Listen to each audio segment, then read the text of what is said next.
Hello dear students, स्वागत है एक बार फिर से आपका आपके अपने चैनल इमेज क्लासेस बाय पवन त्रिपाठी में। मैं हूं पवन कुमार त्रिपाठी और आज आपके सामने उपस्थित हूं मैं लेकर के कक्षा 10 यूपी बोर्ड में संस्कृत हिंदी की सहायक पुस्तिका संस्कृत परिचायिका का दूसरा अध्याय। इसके पहले अध्याय का हम संपूर्ण व्याख्यान आपके सामने प्रस्तुत कर चुके हैं और आशा करते हैं कि वीडियो आपको पसंद आया होगा।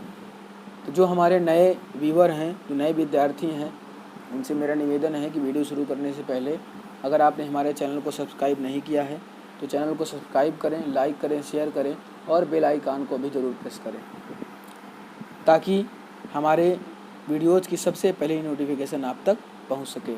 तो आज का जो दूसरा चैप्टर है उसका नाम है अन्योक्त विलासा।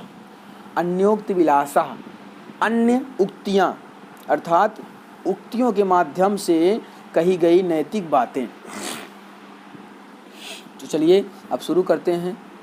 नितराम नीचो अस्मीति त्वं खेदम कूप कदापि मा कृथाः अत्यंत सरस हृदयो यतः परेशान गुणग्रहीतासि। तो इसमें कहा गया है नितराम नीचो अस्मीति त्वं खेदम कूप। कूप के लिए कहा गया है, कूप माने होता है कुआं। तो हे कुएं, नितराम नीचो अस्मीति, इस प्रकार अत्यंत नीचे होने पर भी खेदम कदापि मा कृथा। हे कुएं, तुम अत्यंत नीचे होने पर भी, खेदम माने दुख और कदाप माने बिल्कुल भी, मा कृथा माने मत करो। हे कुएं, तुम अत्यंत नीचे होने पर भी थोड़ा भी दुख मत करो। अत्यंत सरस हृदयों यतः परेशान गुणग्रहीतासि। और क्यों दुख न करो? अत्यंत सरस हृदयों, तुम अत्यंत ही सरल हृदय वाले हो। यतः माने जो, परेशान माने दूसरों के, गुण ग्रहीतासि, गुण और अवगुणों को ग्रहण करते हो। हे कुएं, तुम अत्यंत नीचे होने पर भी बिल्कुल भी दुख मत करो, क्योंकि तुम दूसरों के गुणों और अवगुणों को ग्रहण करने वाले हो, अत्यंत सरल स्वभाव वाले हो, सरल हृदय वाले हो।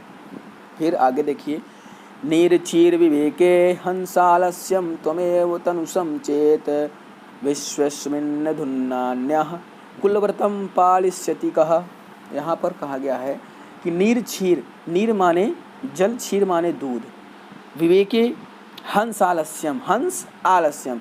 तो हे हंस, अगर दूध और पानी में फर्क बताने में तुम ही अपने विवेक का इस्तेमाल नहीं करोगे, तनुसे चित माने तुमको ही चेतना नहीं आएगी। अर्थात हे हंस, अगर पानी और दूध में अंतर बताने में तुम ही आलस करोगे, अपने विवेक का इस्तेमाल नहीं करोगे, तुमको ही चेतना नहीं आएगी, तो फिर विश्वस्मिन् धुनान्य, विश्व अस्मिन्, तो इस विश्व में धुनान्य, ऐसा कौन है जो कुलव्रतम पालिष्यति, अपने कुल की मर्यादा का पालन करेगा। तो हे हंस, अगर तुम ही जल और दूध में अंतर बताने में आलस करोगे, विवेक का इस्तेमाल नहीं करोगे, तुमको चेतना नहीं आएगी, तो इस संसार में ऐसा कौन है जो अपने कुल की मर्यादा का पालन करेगा। फिर आगे देखिए, कोकिल यावय यापय दिवसान तावद बिरसान करील विटपेसु। फिर इसमें कहा गया है यावन मिल दलिमाला को अपिरसाला समुल्लसिति। यहाँ पर कहा गया है कोयल के लिए कि हे कोयल, यापय दिवसान, अपने जो ये नीरस दिन हैं, तावत बिरसान, तब तक और बिता लो, करील विटपेसु, कांटेदार वृक्षों पर। हे कोयल, तुम अपने ये जो नीरस दिन हैं इनको कांटेदार वृक्षों पर कुछ दिन और व्यतीत कर लो। यावन मिल दलिमाला को अपिरसाला, जब तक आम से लगे हुए पौधों का मौसम नहीं आता है, अर्थात पेड़ों पर आम के फल नहीं लग जाते हैं, लिखा है ना, को पिरसाला समूलसित, जब तक पौधों पर रस से भरे हुए आमों वाला मौसम नहीं आ जाता है, तब तक तुम अपने ये नीरस दिन इन कांटेदार वृक्षों पर व्यतीत कर लो। फिर आगे देखिए, रे रे चातक सावधान मन सामित्र क्षणम सुरताम अम्बोधा बहवो वसंति गगने सर्वे अपि नैतादृशाः केचिद् वृष्टिभराद्रयन्ति वसुधाम गर्जन्ति केचिद् वृथा यम यम पश्यसि तस्य पुरतो माँ ब्रहि दीनम वचः। अब यहाँ पर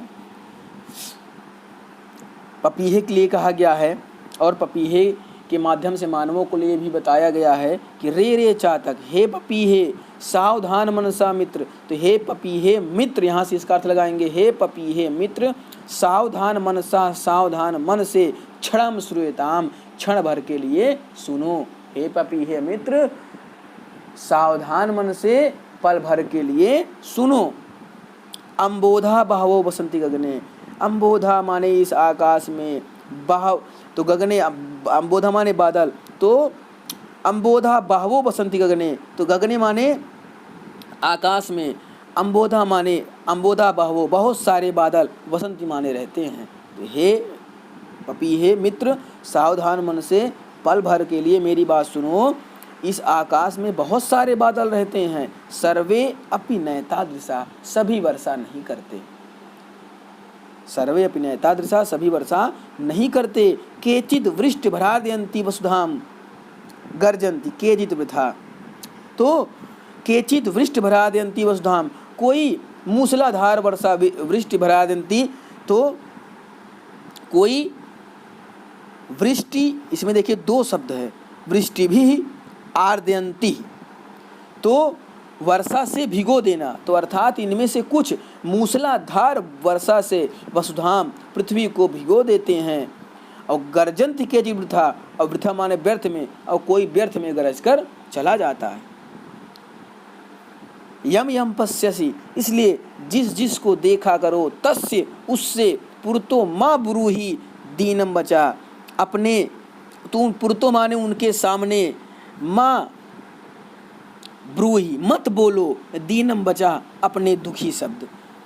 इसका अर्थ फिर से लगाते हैं कि हे पपीहे मित्र पल भर के लिए सावधान होकर मेरी बात सुनो। इस आकाश में बहुत सारे बादल हैं, लेकिन सभी वर्षा नहीं करते हैं। उनमें से कुछ मूसलाधार वर्षा करके पृथ्वी को भिगो देते हैं, और कुछ व्यर्थ में ही गर्जना कर कर चले जाते हैं। इसलिए जिस जिस को देखा करो, तस्य पुरतो उसके सामने अपने दुखी शब्दों को माँ ब्रूहि मत बोला करो। अब आगे देखते हैं, ना वै ताड़नाद तापनाद बहि मध्ये, ना वै विक्रियात क्लेश्यमानो हस्मि, सुवर्णस्य में मुख्य दुखम तदेकम यतो माँ जना गुंजा तोलयंती। अब यहाँ पर कहा गया है सोने के लिए। सोना कहता है कि ना वै ताड़नाद, ना मुझे ताड़ना से कष्ट होता है, ताड़ना मतलब पीटना, तो ना मुझे ताड़ना से कष्ट होता है, और ना ही तापनाद अर्थात मुझे अग्नि के मध्य में तपाने से भी कष्ट नहीं होता। मुझे ना तो मुझे ताड़ने से कष्ट होता है, अर्थात ना मुझे पीटने में कष्ट होता है, और ना ही आग के मध्य में जलाने में तकलीफ होती है। ना वै विक्रियात क्लेश्यमानो हस्मि, और ना ही मुझे क्रय करने में क्लेश होता है, और ना ही विक्रय करने में क्लेश होता है या दुख होता है। सुवर्णस्य में मुख्य दुखम तद एकम, सोने का मुख्य दुख एक ही है। ये तो माह जना गुंजा तोलयंती, जब लोग मुझे गुंजी में तोलते हैं अर्थात रत्ती में तोलते हैं, तो मुझे बहुत तकलीफ होती है। सोना कह रहा है कि ना मुझे पीटने में तकलीफ होती है, ना मुझे आग के मध्य में जलाने में कष्ट होता है, ना मुझे विक्रय करने में कष्ट होता है, और ना ही क्रय करने में कष्ट होता है, दुख होता है। मुझे सबसे बड़ा दुख तब होता है जब लोग मुझे रत्ती में तौलते हैं। अब आखिरी पंक्ति, रात्रिर्गमिष्यति भविष्यति सुप्रभातम, भास्वानुदेश्यति हसिष्यति पंकजलिः, इत्थं विचित्यन्ति कोशगते द्विरभे, हा हन्त हन्त नलिनी गज्ज उज्जहार। तो एक कली में जो है भौरा बैठा हुआ विचार कर रहा है कि रात्रि गमिष्यति, रात बीत जाएगी, भविष्यति सुप्रभातम, सुंदर सुबह आ जाएगी, यत् भास्वानुदेश्यति, भानु के उदय होते ही, सूर्य के उदय होते ही, हसिष्यति पंकजलि, पंकजलि माने कमलनी, तो कमलनी खिल जाएगी। इत्थम विचित्यंती कोशगते दुर्भे, कोशगते दुर्भे माने भौरा। इस प्रकार विचार करता हुआ भौरा बैठा था। हा हंत हंत नलिनी गज्ज उज्जहार, उधर से हाथी आया और कमलनी को उखाड़ कर फेंक दिया, अर्थात उसका हरण कर लिया। एक बार फिर से देखते हैं कि भौरा बैठा हुआ विचार कर रहा है कि रात बीत जाएगी, सुंदर सुबह आ जाएगी, सूर्य के उदय होते ही कमलनी खिल जाएगी। इस प्रकार विचार करता हुआ भौरा बैठा है, तभी उधर से हाथी आया और कमलनी को उखाड़कर फेंक दिया। तो प्यारे बच्चों, इस तरह हमने आपके सामने संस्कृत परिचायिका के दूसरे अध्याय को आपके सामने प्रस्तुत किया, उसका संपूर्ण व्याख्यान आपके सामने प्रस्तुत किया। आशा करते हैं कि वीडियो आपको पसंद आया होगा। अगर वीडियो पसंद आया तो इसको ज़्यादा से ज़्यादा लोगों तक पहुंचाएं, शेयर करें, ताकि और ज़रूरतमंद लोगों को ये वीडियो प्राप्त हो सके। तब तक के लिए इस वैश्विक महामारी में अपने घर पर रहें, सुरक्षित रहें, अपना अपने परिवार का ध्यान रखें। जय हिंद, जय भारत।